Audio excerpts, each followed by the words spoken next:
Well, unang-una, marami pang dapat gawin sa akin distrito, no? Especially yung health, yung livelihood program.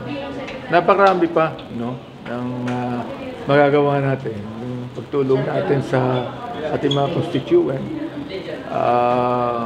There's a lot. Education.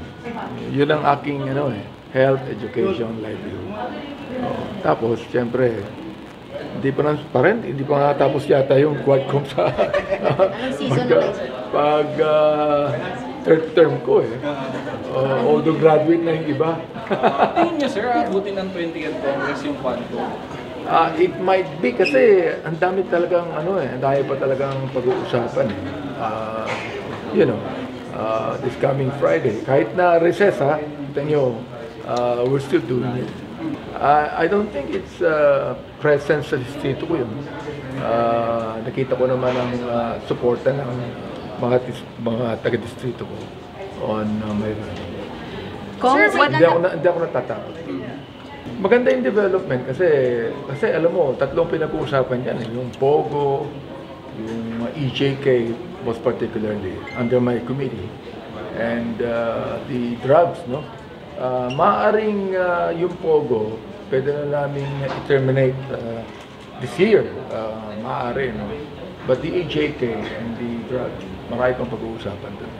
Hopefully sana hindi na umabot ng 20th Congress pag nakakapagod na rin. Marami. In fact,